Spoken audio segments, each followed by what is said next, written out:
Hi, I'm Kyle Webb, and I spend a lot of time thinking about how systems actually work, who they work for, who they don't, and how we design them differently.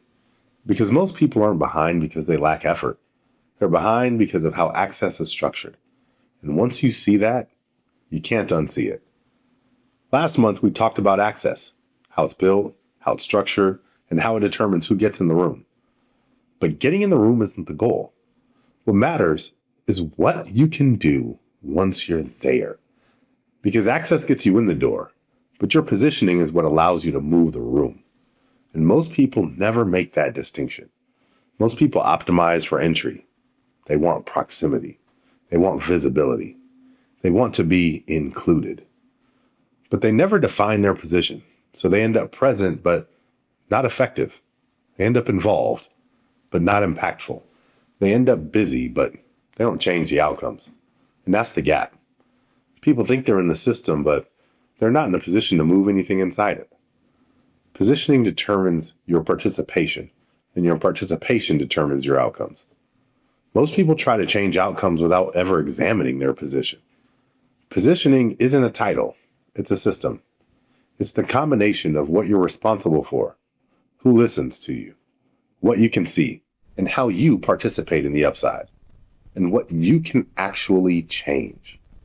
That combination determines how you participate in value creation.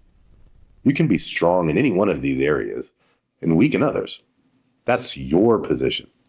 Two people can have the same access and completely different positions, which means completely different outcomes. There's levels to this, and at the lowest level, you have presence. You're in a room, but you can't move anything. Then, participation. You contribute, you execute, but inside someone else's framework. Then influence. Your perspective can start to shape the decisions. Then control. You make the decisions. You allocate the resources. And beyond that, system leverage, where the system itself produces outcomes without your constant involvement. This isn't linear, though. You can sit at different levels depending upon the decision, the room, and the people involved. All of that makes it tough. Most people stop at participation.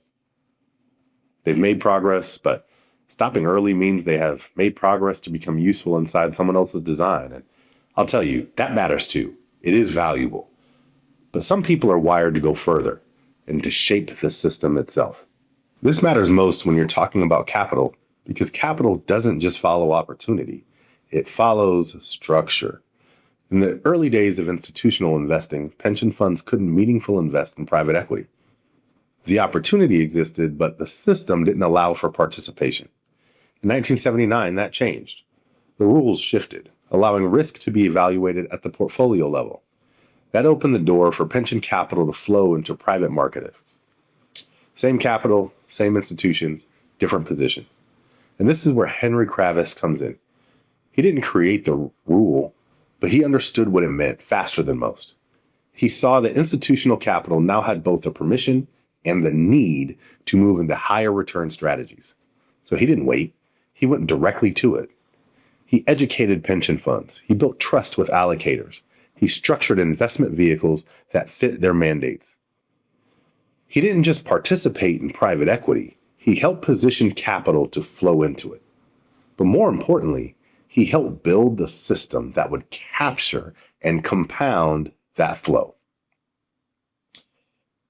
KKR wasn't just making investments. It created a structure, pooled funds, long duration capital, aligned incentives through fees and carry, repeatable capital raising, control at the portfolio level. That system did two things. It made it easier for capital to enter, and it ensured that once it did, it stayed, it scaled, and it compounded. That's the shift from influencing decisions to designing systems that make those decisions repeatable. And once that system is in place, outcomes don't depend on constant effort. They compound the system. That's system leverage. And at that level, your position isn't about influencing outcomes. It's about designing how outcomes happen. People miss. Position isn't static, and it isn't uniform. You can have an influence in one area and absolutely none in another. You might be trusted in operations, but have no say in how capital is allocated. You might see the opportunity, but lack the relationships to move it. So your ability to participate is uneven at best. Many operators feel their position. The best, they map it, and they use that clarity to expand it. Being in the room doesn't mean you can move anything. Being seen doesn't mean you have leverage. Visibility without position is performance. Position without visibility can still drive outcomes. If you don't understand how value flows, you don't understand your position. And if you don't understand your position, you'll misread your impact. You can be central to the work and absent from the economics. That too is a position. Before you say yes to anything, a role, a deal, maybe even a partnership, ask yourself, what decisions can I actually influence? How do I participate in the upside of this? What part of the system do I control? Where is my positioning strong and where is my positioning constrained? If I disappear, would outcomes change? If you can't answer those clearly, you're not choosing a position, you're accepting one. Again, access gets you in the door, but your positioning determines whether you can move anything once you're inside. And once you understand that, the next question becomes unavoidable. What are you positioning for? Because not every opportunity is worth optimizing your position inside of. That's where we go next. If this resonated, subscribe.